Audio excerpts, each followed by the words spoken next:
Bilan de dernières nouvelles, la Russie, l'Ukraine et le monde. Le 16 au 18 avril 2022. La Russie adopte une loi punissant l'assimilation de l'URSS à l'Allemagne nazie. Vladimir Poutine a signé le 16 avril une loi pour lutter contre toute tentative d'assimiler publiquement les rôles de l'Union soviétique et de l'Allemagne nazie pendant la Seconde Guerre mondiale.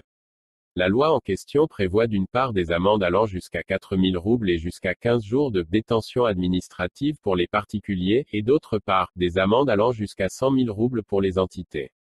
Le Conseil de la Fédération, qui correspond à la Chambre haute de l'Assemblée russe, a adopté le projet de loi en question le 13 avril après que la Douma d'État l'avait approuvé le 6 avril. La loi vise précisément toute assimilation entre les actions des dirigeants, des commandants et des militaires de l'Union soviétique et celles des dirigeants et des militaires de l'Allemagne nazie ainsi que des pays européens de l'Axe pendant la Seconde Guerre mondiale.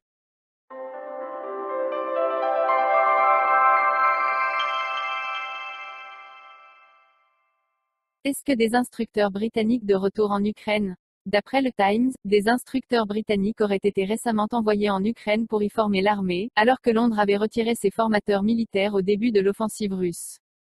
Londres n'a pas confirmé l'information. Des officiers de 2 bataillons ukrainiens stationnés dans et autour de Kiev ont déclaré au Times avoir suivi un entraînement militaire de la part d'instructeurs britanniques, l'un la semaine dernière et l'autre la semaine précédente, selon un article publié le 15 avril. Il s'agirait d'un phénomène nouveau. D'après le magazine, les instructeurs britanniques qui se trouvaient en Ukraine avaient été rapatriés après le lancement de l'offensive russe en Ukraine fin février, afin d'éviter toute confrontation directe avec l'armée russe et toute escalade entre Moscou et l'OTAN. Selon les confidences du capitaine Yuri Mironenko au Times, les nouvelles et anciennes recrues de son bataillon, stationnées à Obolon, dans la banlieue nord de Kiev, auraient été formées il y a 2 semaines par des instructeurs britanniques à l'utilisation des armes antichars. Celles-ci, selon la même source, avaient été livrées en février alors que la Russie lançait son opération militaire. Pour Yuri Mironenkov, la reprise de la formation était cruciale car les nouvelles recrues et les anciens combattants qui se sont engagés au début du conflit n'avaient aucune expérience des missiles antichars. Depuis le début du conflit, le Royaume-Uni a livré à Kiev plus de 4000 missiles de ce type, dont des NLAW, armes antichars légères de nouvelle génération, et Javelin, ainsi que des missiles portatifs Starstreak. Fin mars, Londres a annoncé la livraison de 6000 missiles antichars supplémentaires. Le ministère britannique de la Défense a pour sa part refusé de confirmer au Times ces informations sur des instructeurs en Ukraine, invoquant une convention de longue date qui interdit tout commentaire sur les opérations spéciales. D'anciens soldats, marines et commandos des forces spéciales britanniques seraient également présents en Ukraine en tant qu'instructeurs et volontaires, mais les officiers ukrainiens ont affirmé que leur formation en avril avait été assurée par des soldats britanniques en service. Plusieurs pays occidentaux ont accéléré récemment leur livraison d'armes aux autorités ukrainiennes, alors que Kiev s'est plaint de ne pas recevoir suffisamment d'armes lourdes de certains de ses partenaires. Entre autres, le gouvernement allemand a annoncé le 15 avril vouloir débloquer plus d'1 milliard d'euros d'aide militaire en faveur de l'Ukraine, mais sans préciser à quoi servirait l'argent. 2 jours plus tôt, américain Joe Biden a donné son feu vert à une nouvelle aide militaire massive à Kiev, avec des équipements plus lourds que ceux livrés jusqu'ici, selon l'AFP, véhicules blindés, artillerie, hélicoptères. Or, depuis le début de son intervention militaire en Ukraine, la Russie met en garde les Occidentaux contre la livraison d'armement à Kiev et plus globalement contre toute interférence dans le conflit. Récemment, l'ambassadeur de Russie aux États-Unis, Anatoly Antonov, a par exemple déclaré qu'il était extrêmement important que les pays occidentaux cessent de mettre de l'huile dans le feu en alimentant le régime de Kiev en armes.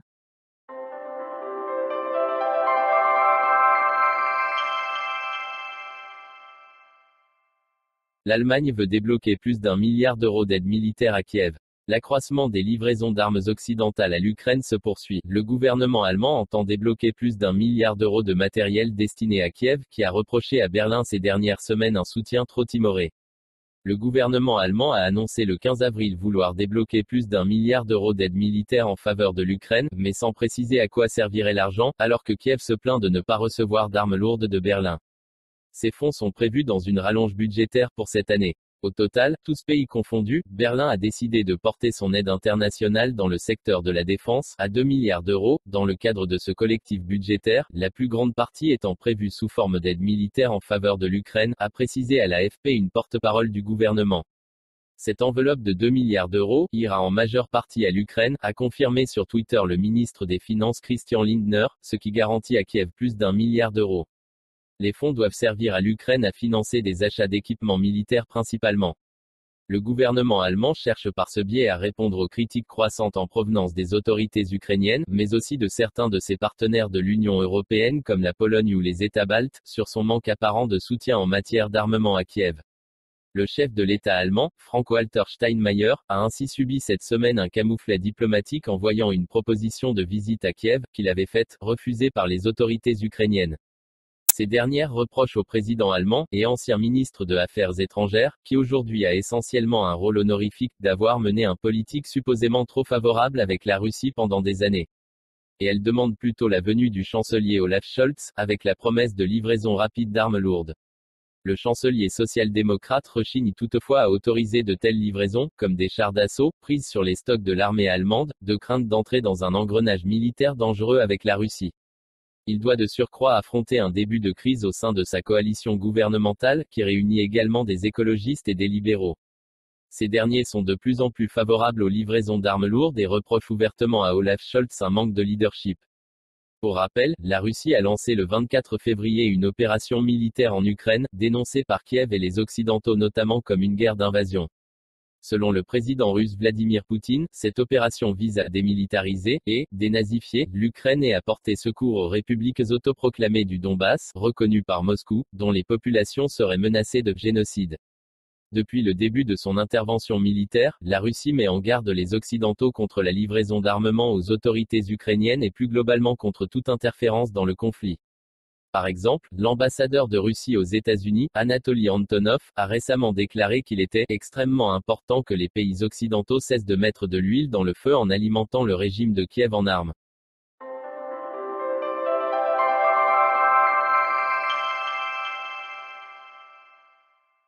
L'intervention militaire russe en Ukraine poussera-t-elle Helsinki et Stockholm à candidater pour adhérer à l'OTAN ? Selon Moscou, l'intensification du débat à ce sujet découle d'une campagne menée ces dernières années par des forces extérieures. C'est très probable mais la décision n'a pas encore été prise, a déclaré le 15 avril la ministre finlandaise des Affaires européennes, Tytti Tuppurainen, au sujet d'une potentielle candidature de son pays pour adhérer à l'OTAN. Tout a changé quand la Russie a envahi l'Ukraine, avait déclaré à ce sujet, 2 jours plus tôt, le Premier ministre finlandais Sanna Marin, en référence à l'opération militaire russe lancée le 24 février dernier. Celle-ci, pour rappel, vise selon le président russe Vladimir Poutine à dénazifier l'Ukraine et à porter secours aux populations des républiques autoproclamées du Donbass, reconnues par Moscou, qui seraient menacées de génocide. En début de semaine déjà, les sociodémocrates au pouvoir, en Suède, bien qu'historiquement opposés à une adhésion à l'OTAN, ont également annoncé l'ouverture d'un débat interne sur la possibilité de rejoindre l'organisation militaire, dans le contexte de l'offensive russe toujours en cours. Comme le relève l'AFP, le contexte international semble jouer en faveur d'une adhésion à l'OTAN auprès de l'opinion publique dans ces deux pays, puisqu'en Finlande par exemple, le soutien à l'adhésion, qui stagnait autour de 20 à 25% depuis des décennies, a presque triplé, au-delà des 60% voire 70%, toujours selon l'AFP. Vers une nouvelle ligne de confrontation entre le bloc de l'OTAN et la Russie ? Réagissant à cette dynamique, Maria Zakharova, porte-parole du ministère russe des Affaires étrangères, a estimé que le débat sur l'adhésion éventuelle de ces pays à l'OTAN s'était considérablement intensifié du fait d'une campagne délibérée menée ces dernières années par des forces extérieures pour attirer la Suède et la Finlande dans le bloc de l'OTAN. La haute diplomate russe a en effet considéré que l'organisation militaire atlantiste cherchait à promouvoir son expansion géographique dans cette zone afin de créer un autre flanc de menace contre la Russie. Ce n'est un secret pour personne que les territoires de ces pays ont depuis longtemps été assimilés par l'OTAN et que des exercices militaires à grande échelle y sont menés, a déclaré Maria Zakharova, selon qui l'adhésion à l'OTAN de ces deux pays en ferait une nouvelle ligne de confrontation entre le bloc de l'OTAN et la Russie. Les conséquences négatives pour la paix et la stabilité en Europe du Nord sont évidentes, a-t-elle ajouté. Pendant des décennies, la ligne de politique étrangère de non-alignement militaire a assuré à la Suède et à la Finlande un niveau de sécurité fiable, a servi de base solide à une coopération mutuellement bénéfique et égale entre nos pays et a renforcé le partenariat, dans lequel le facteur militaire a été réduit à zéro, a encore souligné la porte-parole qui a encouragé les autorités suédoises et finlandaises à comprendre les conséquences d'une telle démarche pour leurs relations bilatérales avec la Russie ainsi que pour l'architecture de sécurité européenne dans son ensemble qui est actuellement actuellement en crise. Pour rappel, le secrétaire général de l'OTAN avait annoncé mi-mars que l'Alliance préparait un renforcement substantiel de sa présence militaire dans les pays alliés sur son flanc oriental.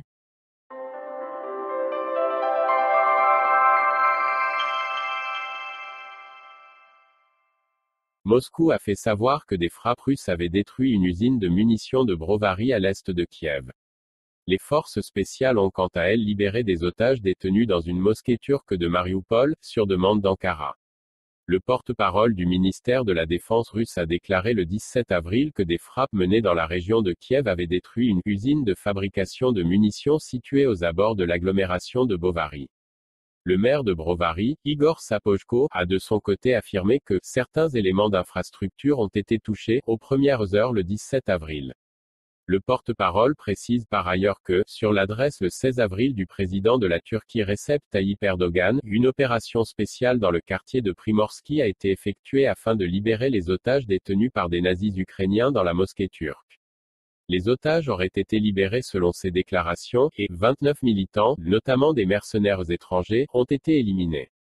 La défense russe estime par ailleurs que le régime nationaliste de Kiev a recruté 6824 mercenaires venant de 63 États depuis le début des opérations russes, le 24 avril. 1035 de ces mercenaires auraient été tués par les forces russes et 912 auraient finalement quitté le pays sans combattre. Je rappelle que conformément au droit international humanitaire, les mercenaires étrangers n'ont pas le statut de combattants. Ils sont arrivés en Ukraine pour gagner de l'argent en tuant des Slaves. C'est la raison pour laquelle ce qui les attend au mieux, ce sera la responsabilité pénale et de lourdes peines de prison, précise le général russe.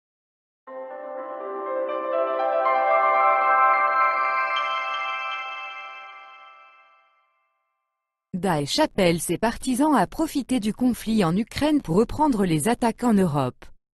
Daesh a promis le 17 avril de venger son ancien chef mort en février en Syrie. L'organisation terroriste appelle en outre ses partisans à tirer profit du conflit en Ukraine pour mener des attaques en Europe. L'organisation djihadiste Daesh a promis le 17 avril de venger son précédent chef mort en février et appelé ses partisans à profiter du conflit Ukraine pour reprendre leurs attaques en Europe.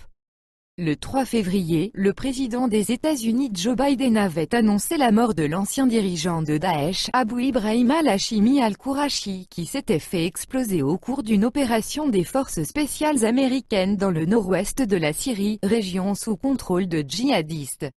Son décès, ainsi que celui de l'ancien porte-parole du groupe avait été confirmé par Daesh le 10 mars.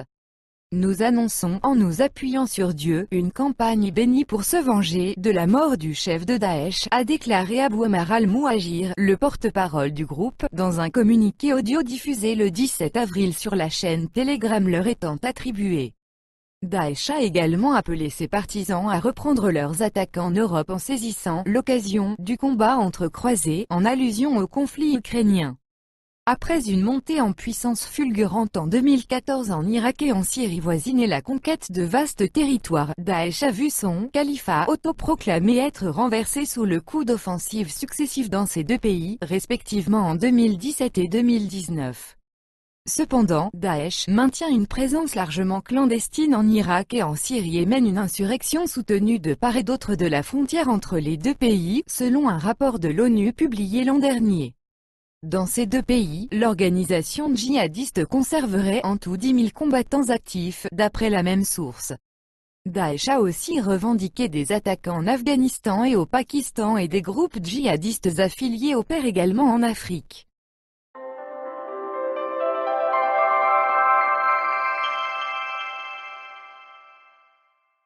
Vers un échange de prisonniers entre Moscou et Kiev incluant Viktor Medvedchuk. La télévision publique russe a diffusé les images de deux combattants britanniques capturés en Ukraine. Il demande à Boris Johnson de négocier leur libération contre celle de l'opposant politique ukrainien Viktor Medvedchuk, détenu à Kiev. Comme le rapporte l'AFP, la télévision publique russe a diffusé le 18 avril des images montrant deux ressortissants britanniques, Sean Pinner et Hayden Aslin, capturés après avoir pris part au combat en Ukraine. Dans cet extrait, les deux Britanniques lancent un appel à Boris Johnson, lui demandant de négocier leur libération contre celle de l'opposant politique ukrainien Viktor Medvedchuk, détenu à Kiev. Le lieu de leur détention n'est pas précisé. Selon le média public russe, les deux hommes ont été capturés à Mariupol. Ils appartiendraient à une unité des forces ukrainiennes qui s'est rendue la semaine dernière aux forces russes. Le même jour, les autorités ukrainiennes ont publié une vidéo non datée de Viktor Medvedchuk, le chef du parti ukrainien Plateforme d'opposition pour la vie. L'opposant politique a été arrêté le 12 avril par le service de sécurité d'Ukraine, SBU. Dans la vidéo, le député, qui est habillé de noir, lance un appel au président russe et à son homologue ukrainien. Je veux m'adresser au président russe Vladimir Poutine et au président ukrainien Volodymyr Zelensky en leur demandant de m'échanger avec la partie ukrainienne contre des défenseurs de Mariupol et ses habitants. Zelensky se dit prêt à négocier un échange, le Kremlin reste dubitatif. Le président ukrainien Volodymyr Zelensky avait fait savoir le 13 avril qu'il était prêt à échanger Viktor Medvedchuk contre des prisonniers de guerre ukrainiens. Je propose à la Fédération de Russie d'échanger Medvedchuk contre nos compatriotes qui sont en captivité en Russie, a-t-il déclaré dans une allocution vidéo. Une proposition qui a surpris du côté du Kremlin, le porte-parole du Kremlin Dmitry Peskov rappelant le même jour que Viktor Medvedchuk n'est pas un citoyen russe, c'est un homme politique étranger. Nous ne savons pas du tout s'il souhaite lui-même que la Russie soit impliquée dans la résolution de cette situation infamante, pour lui, avait-il déclaré lors d'une conférence de presse téléphonique. En mai 2021, Viktor Medvedchuk avait été accusé par Kiev de haute trahison et de violation des lois et coutumes de la guerre. Il avait été placé en résidence surveillée, une mesure qui a depuis été prolongée à plusieurs reprises. D'autres charges ont été retenues contre le chef de l'opposition en octobre 2021, à savoir une autre accusation de trahison d'État et d'assistance à des activités terroristes. Selon les enquêteurs ukrainiens, il a été impliqué dans des livraisons de charbon provenant de zones du Donbass fin 2014-début 2015 pour une valeur d'environ 7,6 millions de dollars. De son côté, Viktor Medvedchuk a dénoncé toutes les accusations comme étant politiquement motivées et non fondées. Le 27 février dernier, l'avocate du député a déclaré que celui-ci avait quitté son domicile de Kiev, où il était assigné à résidence, craignant pour sa vie face aux menaces de groupes nationalistes. Toutefois, selon elle, il était resté dans la capitale ukrainienne.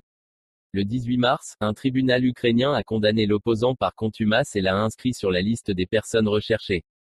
Le parti de Viktor Medvedchuk, Plateforme d'opposition pour la vie, compte 44 élus sur 450 à la Rada, le Parlement ukrainien.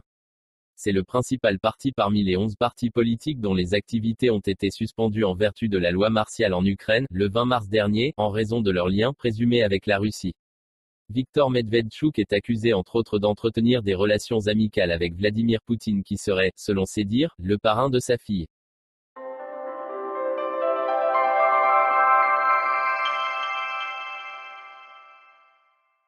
Et enfin, regardez cette courte vidéo. La télévision ukrainienne aurait montré de faux cadavres dans un reportage sur des civils tués après l'invasion par la Russie. C'est ce qu'affirme l'auteur d'une publication partagée des centaines.